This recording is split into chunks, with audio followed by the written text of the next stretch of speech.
네, 오늘은 요한계시록 1장 16절 말씀입니다.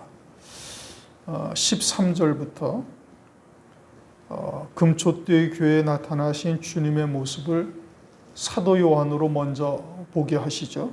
그래서 주님의 모습이 어떠한가를 이제 오늘 16절까지를 쭉 말씀하고 있는 겁니다. 지난 시간에 이어서 7 금초대 교회에 나타나신 주님의 모습이죠. 주님의 모습.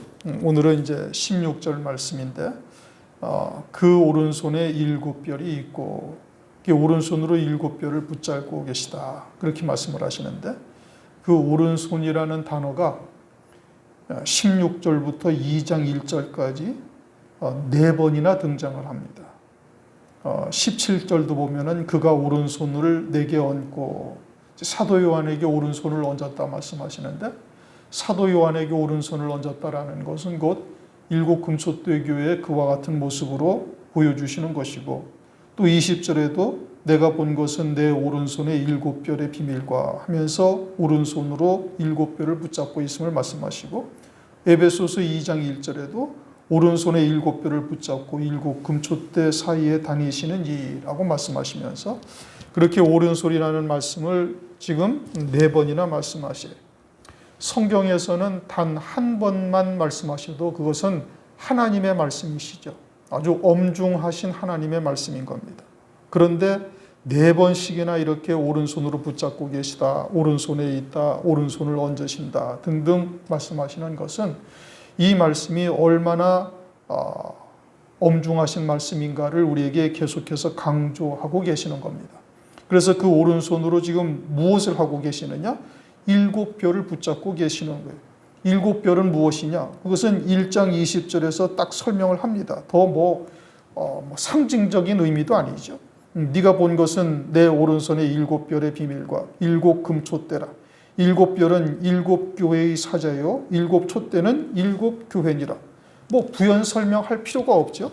그러니까 7별은 환난 날에 이기는 교회인 7 금초대 교회의 사자를 말하고 있는 것이고, 이것은 계시록 12장에 가면은 하늘에 속한 해를 입은 여자로 등장을 합니다. 그것은 이제 진리의 교회죠. 이제 그 반대되는 의미가 뭐냐? 계시록 17장에 많은 물 위에 앉은 큰 음녀. 그래서 성경 요한계시록에서는 여자가 딱 둘만 등장을 하는데, 계시록 17장에 많은 물 위에 앉은 큰 음녀와 계시록 12장에 하늘에 있는 해를 입은 여자, 하늘에 속한 해를 입은 여자라고 딱 두 여자로 구별되고, 이것은 곧 교회를 말하죠. 지금 이제 7 촛대는 7 교회다. 20절에서 그렇게 말씀하고 있잖아요. 그러니까 이제 장차 환난 날이 되어지면은 해를 입은 여자에게 속한 자인지 아니면은 많은 물 위에 앉은 큰 음녀인지 이제 이 둘 중에 하나로 확연하게 딱 구별되어지는 겁니다. 갈라지는 거예요. 세상에 있는 어느 교회든 이 두 가지의 종류의 교회로서 완전히 확연하게 딱 구별되는 겁니다. 그러니까 해를 입은 여자에게 속한 자가 아니면은 다 음녀예요.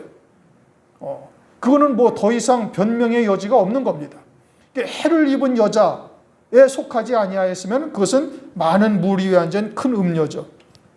계시록 8장 10절 11절 셋째 전사가 나팔을 부니 횃불같이 타는 큰 별이 하늘에서 떨어져 강들의 3분의 1과 여러 물샘에 떨어지니 이 별의 이름은 쑥이라.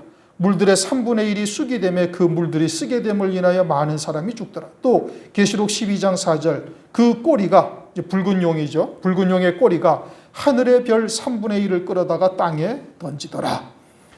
하늘의 별을 3분의 1을 끌어다가 땅에 던지고, 하늘에 있던 큰 별이 땅에 떨어져서 강들과 여러 물샘에 떨어지니까 물의 3분의 1이 쑥이 되고 그 물을 먹는 자마다 다 죽는다. 타락한 종들이죠. 하나님의 종들은 하늘의 별이라고 말씀하시면서 하늘에 떠 있어서 하늘에 속한 말씀으로 육체를 입고 있는 하나님의 자녀들로 하여금 이제 그와 같은 하늘의 소망 가운데 예비된 영광을 바라보며 살아가게 해야 되는 것이죠. 그게 교회를 두신 하나님의 뜻인 겁니다. 그러니까 별은 반드시 하늘에 속한 자여야 되고 하늘에 속한 말씀으로 하나님의 말씀을 증거해야 되는 것이고, 어둠에 속한 그들한 심령 속에 생명의 빛을 비춰주어야 되는 거예요. 그런데 땅에 떨어졌다, 여러 물샘에 떨어져서 쑥물이 되었다라는 것은 죽이는 역사를 하는 것이요, 그것은 타락한 종들이요, 음료교회가 장차 하나님의 나라에서 이제 이와 같이 있게 되어질 것을 말씀하고 있는 겁니다. 그런데 일곱 금초대 교회의 사자들은 주님께서 그 오른손으로 붙들고 계시다. 오른손에 일곱 별이 있고 또 오른손에 일곱 별이라고 20절에도 말씀하시고 2장 1절에서는 오른손에 일곱 별을 붙잡고 계시다라고 말씀하고 있어요. 주님이 붙잡고 계시는 거예요. 내가 붙잡고 있는 것이고 우리가 붙잡고 있는 것이 아니라 주님이 붙들고 있으니 주님이 붙들고 계시다라는 것은 끝까지 인도하시고 결국 승리하게 하신다라는 것이 보장되었다 이 뜻인 겁니다. 그 오른손에 있는 별은 그 손에서 취할 수 있는 이 세상에 어떤 것도 없어요. 그 어떠한 피조물도 주님의 오른손에 있는 일곱 별을 취하거나 떨어뜨리거나 망하게 하거나 빼앗을 수가 없다 이겁니다. 그 오른손에 주님의 권능으로 반드시 이기게 하시고 그 예비하신 영광에 이르기까지 인도하신다는 의미죠. 그것이 오른손으로 붙들고 계시다, 절대 보장이다 라는 뜻인 겁니다. 이사야서 41장 10절 두려워 말라 내가 너와 함께 함이니라 놀라지 말라 나는 내 하나님이 됨이니라 내가 너를 굳세게 하리라 참으로 너를 도와주리라 참으로 나의 의로운 오른손으로 너를 붙들리라. 이사야서 41장 10절에도 나의 의로운 오른손으로 너를 붙들리라. 그러면 나의 의로운 오른손, 즉 오른손이라는 의미는 어떤 의미예요? 하나님의 의의 길로 인도하시고 반드시 그와 같은 하나님의 의를 이루는 그와 같은 결말을 맞이하게 될 것을 말씀하고 있는 것이죠. 그럼 환난 날에 하나님의 의라는 것은 뭐냐? 그것은 환난 날에 신앙의 정절을 지켜 끝까지 짐승표를 받지 아니하며 순교를 통해서라도 그 신앙의 정절을 지키는 자로 이기는 자리에 서게 하시겠다 이런 의미인 겁니다. 그러니 그 주님께서 함께 하셔서 굳세게 하고 그리고 의로운 자리에까지 하나님께서 인도하시겠다. 장차는 환난이 창세일이 없던 환난이다. 마태복음 24장에서 그렇게 말씀하셔요. 그러니 우리가 이 땅에서 오늘날 은혜 시대에 겪는 연단과는 이제 비교할 수 없는 큰 육신적인 고통이고 어떤 아주 한계점에 이르게 되어질 고통을 당할 수도 있게 되죠. 그러니까 육에 속한 자라든지 아니면 그냥 어중간하게 믿고 있던 자들은 그와 같은 상황에서 그냥 다 배도하고 돌아설 것은 뭐 뻔한 사실인 겁니다. 그런데 일곱 금초대 교회의 일곱 별 사자들은 주님이 그 오른손으로 붙들고 계시니 그러니 끝까지 굳세게 하셔서 그 주님께서 보여주신 표대에 완전히 이르게 하시리라. 빌립보서 1장 6절 너희 속에 착한 일을 시작하신 이가 그리스도 예수의 날까지 이루실 줄을 우리가 확신하노라. 우리 속에 착한 일을 시작하셨다라는 것은 하나님의 선하신 뜻이 무엇인지를 깨닫게 하셨다라는 뜻이죠. 그러면 이 말세지 말에 하나님의 선하신 뜻은 뭐냐? 그것은 환난을 통해서 이루실 하나님의 구원의 뜻을 깨닫게 하시고 믿게 하신 일이에요. 그게 이 마지막 때에 하나님의 선하신 일이죠. 그와 같은 선하신 일을 그리스도의 예수의 날까지 이루실 줄을 우리가 확신한다라고 말씀하고 있어요. 왜냐? 주님은 창조주요 지존자가 되시는 거예요. 모든 만물이 주님 안에 다 서 있고 주님의 뜻을 이루시기 위해서 모든 만물을 창조하시고 섭리하시고 붙들고 계시는 거예요. 그리고 주님이 오시기 전까지 주 예수 그리스도의 날까지 그리스도 예수의 날까지 그것은 곧 주님이 재림하기 전까지 그 일을 수행하시는데 아주 완전무결하게 하나님께서 온전케 하시겠다. 그것이 주님의 오른손에 있는 일곱 별에 대한 말씀인 겁니다. 그것은 목사가 지어낸 말이 아니고 성경에 기록하신 하나님의 말씀인 겁니다. 그리고 그 일곱 별은 일곱 금초대 교회의 사자로서 하나님께서 두신 자들이죠. 주께서 일곱 금초대 교회를 다니시면서 즉 촛대 사이를 다니시면서 일곱 별을 오른손으로 붙잡고 계시다고 2장 1절에서는 말씀하시죠. 그 주님께서 우리에게 선한 일을 행하시는데 그 오른손으로 일곱 별을 붙잡고 계시면서 일곱 교회를 통해서 금초대 사이를 다니시면서 그들 가운데서도 동일하게 그와 같은 일을 이루신다라는 뜻인 겁니다. 7뼈를 오른손으로 붙잡고 계시면서 7 촛대 사이를 다니시며 그 교회를 통해서 하나님의 뜻을 그대로 이루신다는 거예요. 어떻게 이루셔요? 하나님의 선하신 일이 그리스도의 예수의 날까지 이루어질 것을 확신하게 하신다 이겁니다. 보장하신다 이것이죠. 그러면 7 금촛대 교회에 속한 성도들이 된다는 것은 그러한 7 금촛대 교회에서 선포되는 하나님의 말씀을 믿음으로 받게 하시는 거예요. 성령으로 말미암아 진리가 무엇인지를 알게 하시고 때에 따른 말씀이 무엇인지를 깨닫게 하시면서 그 말씀으로 인하여 열매 맺는 삶을 살게 하시는 겁니다. 그렇게 해서 믿음이 자라게 하시며 교회를 통해서 연단을 하시고 고운 가루가 되기까지 하셔서 그리스도의 신부 어린 양의 아내까지 세우시는 일을 하나님께서 하시겠다 이겁니다. 그러니까 7 금촛대 교회의 사자를 주님께서 그 오른손으로 붙잡고 계시면서 끝까지 남은 자가 되어진다면 반드시 그와 같이 이루신다는 주님의 확증이죠. 보장하신다는 뜻인 겁니다. 물론 그 과정이 여러 가지의 연단이나 쇠풀무와 같은 당금질을 통해서 그 금촛대 교회에 합당한 신앙으로 자라는 과정이 있죠. 정금 같은 믿음이어야만 되는 겁니다. 왜요? 금면류관을 받을 자들이니 그들은 반드시 정금 같은 믿음이어야만 되는 것이니 그 속에 있는 여러 가지의 찌꺼기와 같은 것들, 불술문들, 불신앙의 요소들을 철저히 하나님께서 빼내시는 겁니다. 그러니 일반 교회와는 달리 많은 연단의 과정을 거쳐야만 되는 거예요. 그러나 어떤 믿음으로 받은 자들은 그 어떠한 피조물도 주님의 손에서 그들을 빼내갈 수가 없는 겁니다. 그러니 오른손으로 붙들고 계시다라는 것은 반드시 그러한 하나님의 뜻이 이루실 것이라는 것에 대한 확증이에요.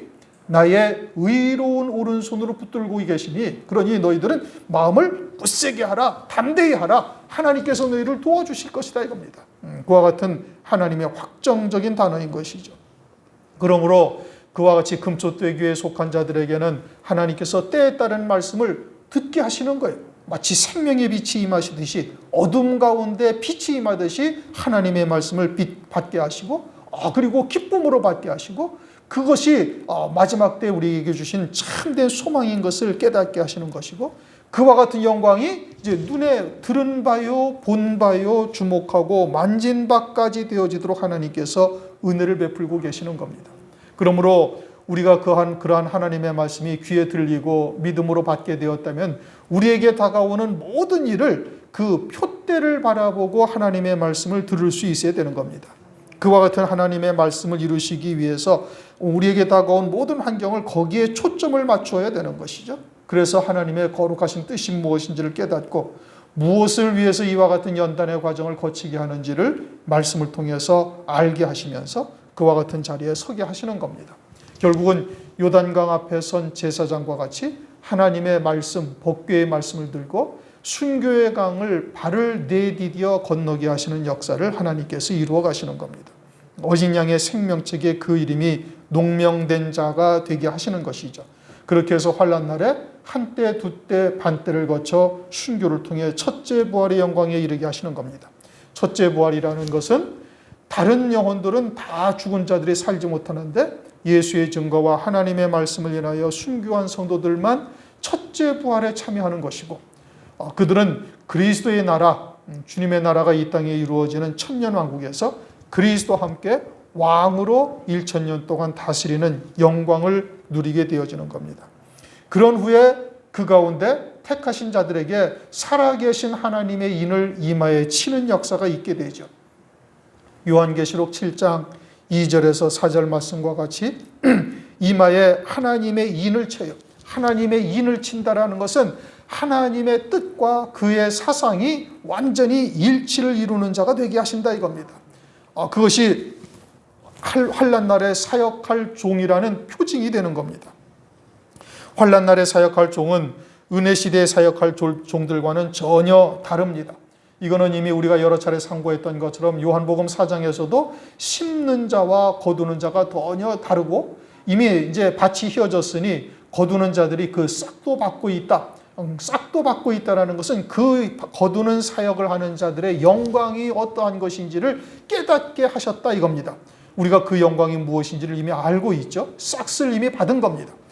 그리고는 그의 때에 따른 말씀으로 이제 아구까지 채우시는 일을 해요.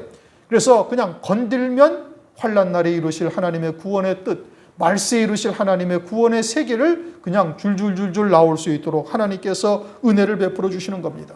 그 말씀이 있어야 환난 날에 예언의 말씀을 증거하는 자가 되는 것이죠. 환난 날에 이루실 구원의 말씀이 무엇인지를 깨닫지를 못하는데 환난이 무엇인지 적그리스도가 무엇인지 또 이것을 통해서 이루실 그 구원이 무엇인지를 알지 못하는데 어떻게 환난 날에 하나님의 말씀을 전하는 종이 되겠어요. 그러니 환난 날에는 반드시 그 사역할 종들은 때에 따른 말씀으로 아구까지 채우시는 역사가 반드시 있다 이겁니다.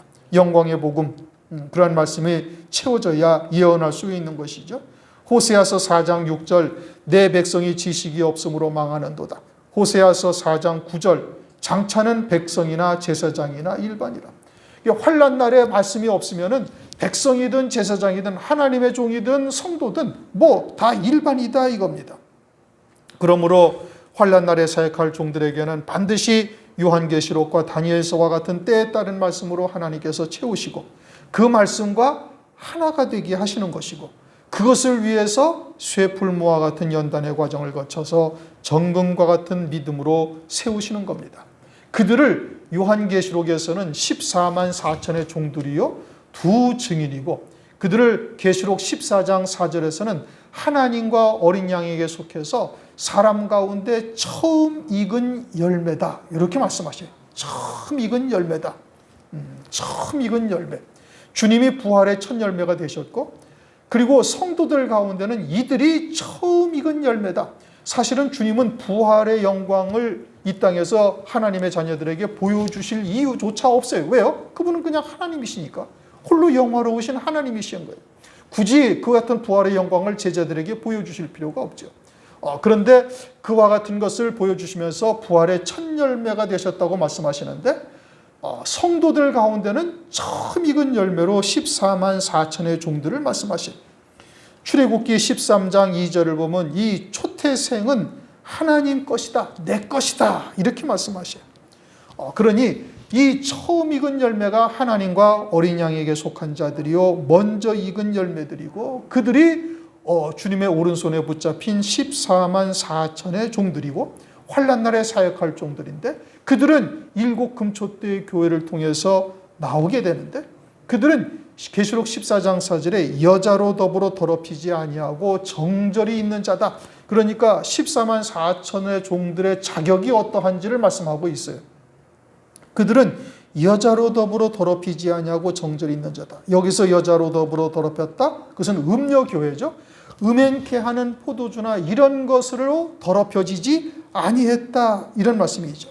그것은 다른 말로 하면 진리가 무엇인지를 분명하게 깨닫고 혼잡된 말씀을 아주 철저히 배격한 거예요. 마치 다니엘과 세 친구가 왕이 주는 진미와 포도주를 배격하고 채소와 물만 먹겠다고 한 것과 똑같은 것이죠. 그와 같이 오직 진리의 말씀만 듣고 그 말씀으로만 믿음으로 사는 자가 되어졌음을 말씀하는 것이고 또 여자로 더불어 더럽히지 아니하고 또 어린 양이 어디로 인도하든지 따라가는 자다. 계시록 14장 4절에 그렇게 말씀하시죠. 어린 양이 어디로 인도하든지 따라가는 자다. 인자가 어디로 인도하든지 따라가는 자다. 이렇게 말씀하시지 아니하세요. 그리스도께서 어디로 인도하든지 따라가는 자다. 이렇게 말씀하지 아니하셨어요. 누가 인도하는 대로 따라가는 자다? 어린 양이 어디로 인도하든지 따라가는 자다. 그것은 어린 양이 가신 길을 그대로 뒤쫓아가는 자인데 그렇게 다가오는 모든 것을 다 은사로 받는 거예요. 기쁨으로 받는 거예요. 왜냐? 이것이 장차 그와 같은 금면류관의 영광을 이루시는 하나님의 역사라는 것을 알고 있죠. 그러니 환난 날에 예수의 증거와 하나님의 말씀을 인하여 목배임 받는 자리까지도 기꺼이 가는 겁니다. 왜냐? 그것이 첫째 부활의 영광을 이루시는 하나님의 은혜요, 하나님의 사랑이니 감사하며 황공해하며 가는 것이죠. 어떻게 나 같은 존재를 이와 같은 영광을 창세전에 예비해 놓으시고 참 버러지 같고 구더기 같은 인생들인 우리들을 불러서 그와 같은 영광의 자리까지 하나님의 영광의 자리까지 이르게 하시는 은혜를 베풀어 주시니 그것을 그저 감사하며 가는 것입니다. 묵묵히 순종하는 신앙이죠. 그러면서 계시록 14장 5절을 보면은 거짓말이 없고 흠이 없는 자다. 다시 말하면 오직 진리의 말씀만을 믿음으로 사는 자다. 그다음에 흠이 없다라는 것은 죄를 전혀 짓지 않는다 이런 의미가 아닌 겁니다. 이미 우리가 의인의 기준이 무엇인지를 이미 이제 몇 차례 상고를 했고 지난 시간에도 우리가 상고를 했어요. 하나님께서 의롭다 하시는 것은 우리가 하나님의 뜻이 무엇인지를 온전히 깨닫고 믿음으로 받아서 전심전력 쫓아가는 자가 되어지는 거예요. 노아가 하나님께서 의롭다 하셨는데 그는 거의 100년 동안 방주를 짓는 일에만 아주 전념하며 산 겁니다. 그것을 하나님께서는 의롭게 보시는 거예요. 그러니 오늘날 우리가 새 피조물이 되어져서 하나님의 뜻을 쫓아 진리의 말씀을 쫓아 부단히 달려가는 자가 되어지면 하나님께서 보시기에는 그것은 흠이 없다 이겁니다. 그러면 뭐 죄를 짓지 아니하느냐? 뭐 이런 것은 거짓말을 하지 않느냐? 그런 것은 아니다 이겁니다. 그렇다고 그와 같은 것을 일부러 행하는 자가 되어지면 그것은 좀 문제가 있는 것이죠. 그건 육으로 사는 자지 그건 영으로 사는 자가 절대 아닌 겁니다. 이처럼 이와 같은 신앙의 종들이 처음 익은 열매다라고 말씀하시면서 계시록 14장 3절을 보면 그들은 새 노래를 배운 자들이다 이렇게 말씀을 하셔요. 그러니까 환난 날에 두 증인들 즉 7 금초대 교회의 사자와 그와 같은 자리에까지 함께 이를 자들은 어떻게 되는가? 새 노래를 배운 자들이에요. 뭐 오늘날 그와 같은 복음성가를 갖다가 새로운 가사와 곡조를 써서 만들면 그것이 새 노래냐? 그런 새 노래를 말하는 것이 아닌 겁니다. 여기서 말씀하시는 새 노래라는 것은 환난 날에 부르는 노래를 말하는 것이고 그와 같은 적그리스도의 환난이 나를 위해서 예비하셨다라는 것을 깨닫고 있는 자요.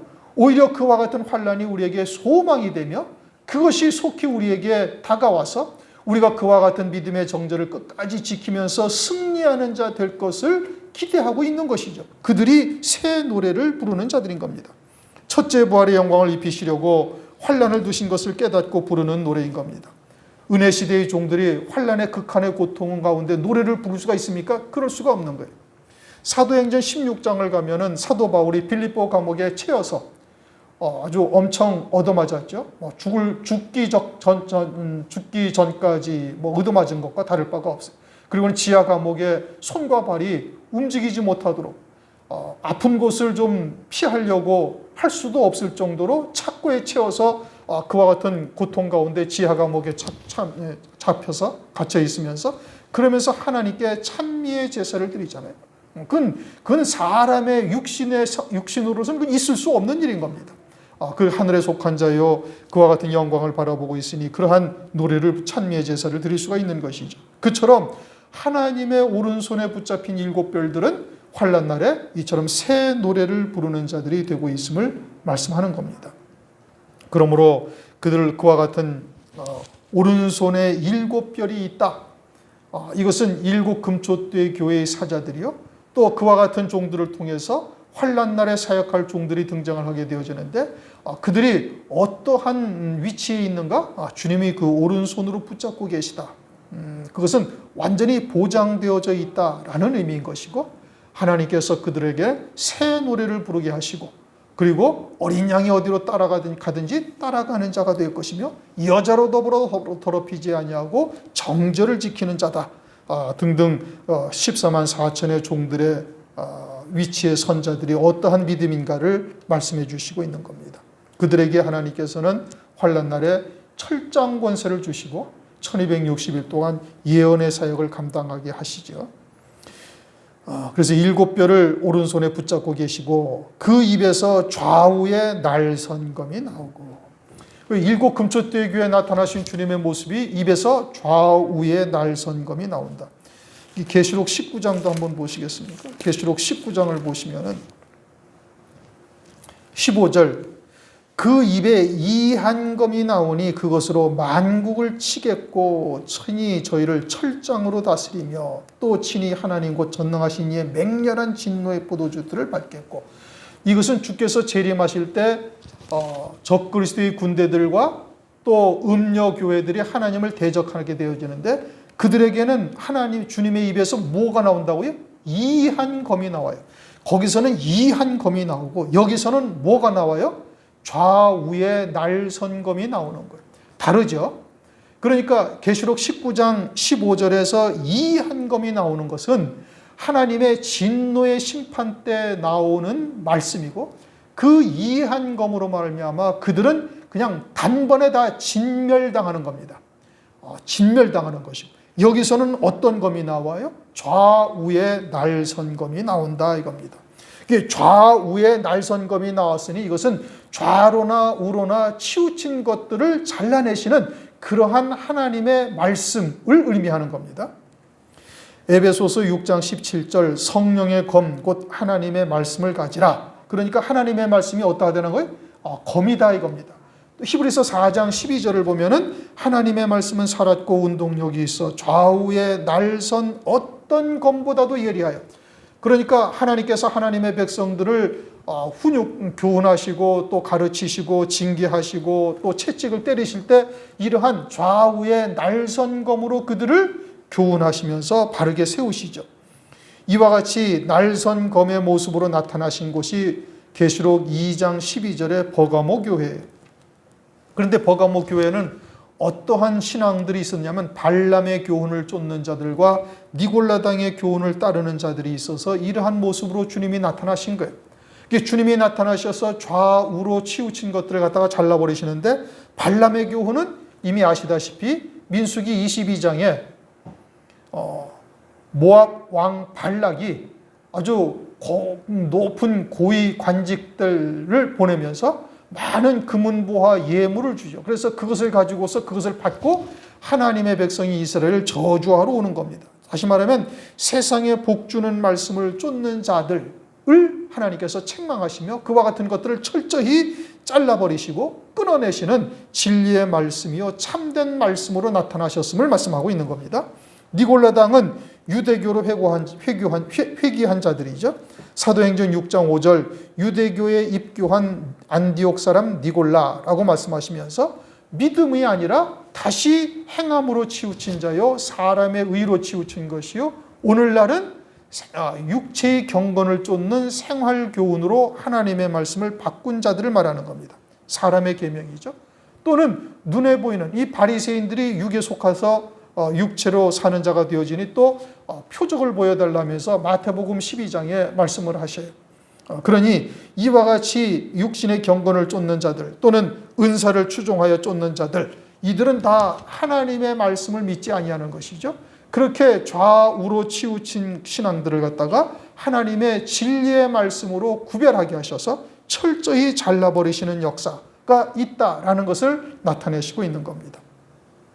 성령은 진리의 영이시고 진리 가운데로 인도하셔요. 그러니까 좌로나 우로나 치우친 이와 같은 말씀으로 사는 자들은 성령 안에 있는 자들이 절대 아니다 이 뜻인 겁니다. 성령이 아니면은 뭐냐? 그것은 악한 영의 수하가 되어져 있다. 귀신으로 사는 자요. 아주 완전히 육으로 치우친 자는 그건 악한 영, 일곱 귀신 들려 사는 자들이 되는 겁니다.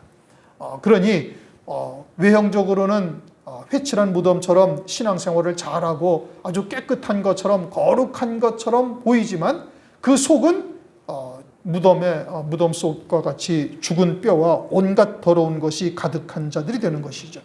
이와 같은 것들이 조금이라도 있다면 좌우의 날선검으로 잘라버리시는 주님으로 나타나신 겁니다. 그 다음은 그 얼굴은 해가 힘있게 비추는 것 같더라. 일곱 금초대 교회에 나타나신 주님의 모습이 어떠하냐? 해가 힘있게 비춘다 이겁니다. 그런데 이와 비슷한 모습으로 나타나신 모습이 어디에 기록되어 있냐? 마태복음 17장에 기록되어 있어요. 엿새 후에 따로 높은 산에서 주님이 해같이 이제 17장을 한번 보십시다. 뭐가 다른지를 좀 보셔야 돼요.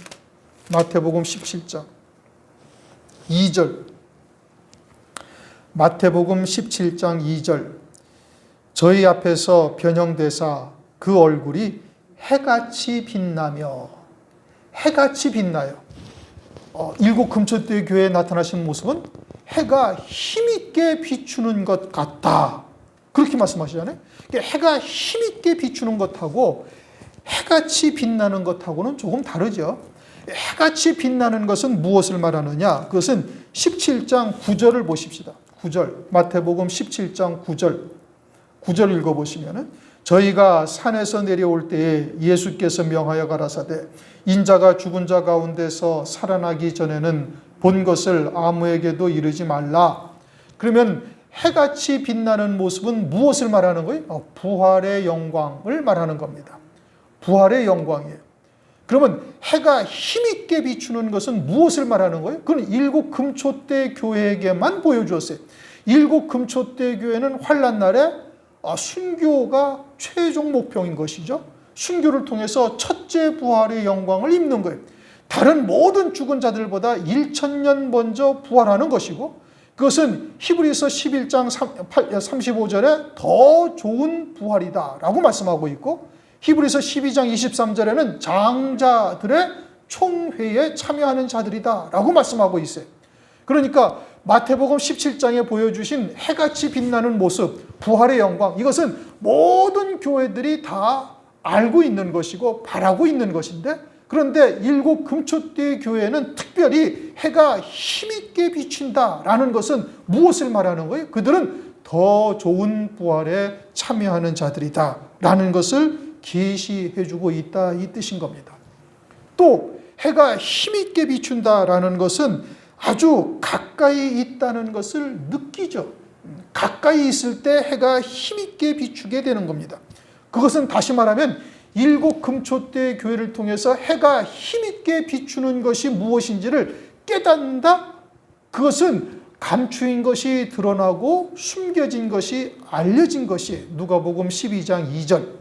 그럼 감추인 것이 드러나고 숨겨진 것이 알려졌다라는 것은 봉함된 책이 열려졌다라는 뜻이고 아모스서 3장 7절 말씀처럼 그 종들에게 하나님께서 알리지 아니하시고는 행함이 없다라고 말씀하셨으니 그러면은 일곱 금초대 교회에 해가 힘있게 비추는 것과 마태복음 17장 2절에서 해같이 빛나는 것이 다르다라는 것이 무엇인지를 깨닫게 되어졌다면 해가 힘있게 비추는 것은 이제 그 때가 심히 가깝게 다가와 있다라는 것을 우리에게 영적으로 교훈하고 계시다라는 뜻인 겁니다.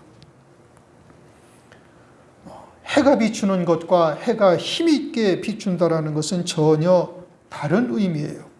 일곱 금초대 교회에게만 그와 같이 힘있게 비춘다고 말씀하시는 것이니 그것은 오늘날 우리들이 더 좋은 부활의 영광이 무엇인지를 깨달은 것을 말하는 것이고 그렇게 되어지면은 그 때가 아주 심히 가깝다라는 것을 말씀을 하고 있는 겁니다.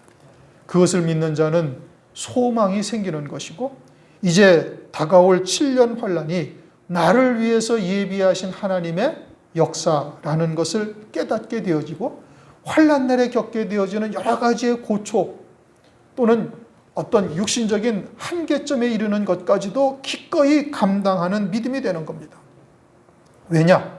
그것을 통해서 만 왕 중에 한 왕이 되어져서 주님이 재림하실 때 흰 말을 타고 희고 깨끗한 세마포를 입고 주님의 따르는 자로 세워졌다라는 것을 깨달으니 이것이 성경에서 말씀하시는 모든 하나님의 축복이고 그리고 어린 양의 안에 그리스도의 신부로 세우시는 하나님의 은혜라는 것을 깨닫게 되어지니 오히려 감사하며 소망을 더욱더 확고하게 가질 수가 있게 되어지는 것이죠. 오늘은 계시록 1장 16절 말씀입니다. 일곱 금초대 교회의 사자인 일곱 별은 주님이 그 오른손으로 붙들고 계시다. 의의 오른손으로 붙들고 계시다. 그러니 반드시 의의 길로 인도하셔서 그와 같은 그리스도 예수의 날까지 이루실 것을 확증하신다, 보증하신다 이런 것이고 아울러서 일곱 금초대 교회의 벌들을 붙잡고 일곱 촛대 사이를 다니시는 주님께서는 그 촛대에 속한 그 교회에 속한 자들을 끝까지 남은 자가 되어지면 그와 같은 영광의 자리에 확실히 이르게 하실 것에 대한 보장이다 이겁니다. 그것이 오른손으로 일곱 별을 붙잡고 계시다라는 것이 그리고 그와 같은 7 금초대 교회를 통해서 장차 환난 날에 똑같은 주의 재림의 길을 예비하는 종들로 세우시는 역사가 있다. 인을 치시는 거예요.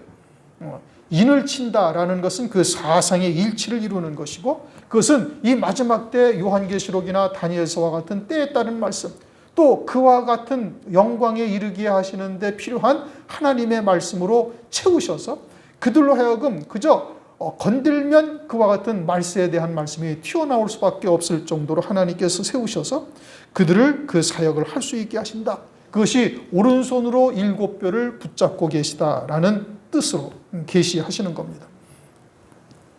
그리고는 입에서 좌우에 날선 겁니다. 그것은 계시록 19장에 진멸하시는 이한검과는 전혀 다른 것이다 이겁니다.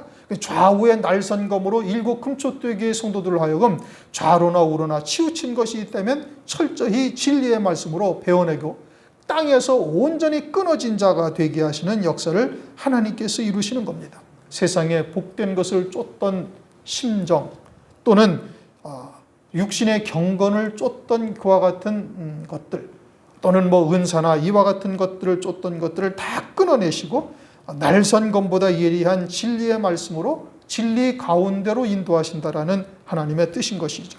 해가 힘있게 비추는 모습으로 주님을 나타내셨는데, 그것은 더 좋은 부활의 영광을 7 금초대의 교회를 통해서 이루실 것을 말씀하고 있는 겁니다. 그리고 아주 가깝다, 해가 힘있게 비춘다, 가까이 있다라는 것을 우리에게 다시 한번 말씀하시는 것이니, 우리가 이러한 하나님의 말씀을 잘 새겨듣고 부단히 방주를 짓는 일에 전념하며 달려갈 수 있는 우리 모두가 되시기를 주의 이름으로 축원합니다. 기도합니다. 하나님 감사합니다. 오늘도 계시록 1장 16절 말씀을 통해서 7뼈를 그 오른손으로 붙들고 계시는 주님의 모습이 우리들에게 어떠한 뜻을 담고 있는지, 또 7뼈로 이루시는 7 금초대의 교회에 어떻게 이루시는 역사를 말씀하시는지를 상고할 수 있도록 은총을 베풀어 주심을 감사를 드립니다. 착한 일을 시작하신 이가 그리스도 예수의 날까지 이루실 것을 보증하는 것이요, 끝까지 남은 자가 되어지면 함께 그와 같은 영광에 이를 것을 말씀하심을 감사를 드립니다. 우리가 그러한 말씀을 잘 새겨듣고 이 마지막 때 어떠한 미혹의 역사에도 흔들리거나 시험 들지 아니하도록 은혜를 베풀어 주시옵소서. 또한 좌우의 날선검과 같은 하나님의 말씀으로 철저히 땅에서 끊어진 자가 되게 도와주시고 오직 진리 가운데로 인도함 받는 저희들 되도록 역사하여 주시옵으며, 해가 힘있게 비춘다는 것이 이제는 그것이 더 좋은 부활의 영광, 7 금초대의 교회를 통해서 보여주시는 영광인 것을 깨닫게 하시고, 그 때가 심히 임박했음을 또한 다시 한번 상고할 수 있도록 알게 하심을 감사를 드립니다. 우리가 더욱더 구원의 방주를 짓는 일에 전념하며 달려갈 수 있도록 은혜 위에 은혜를 더하여 주옵소서. 예수 그리스도의 이름으로 감사하며 기도드립니다. 아멘.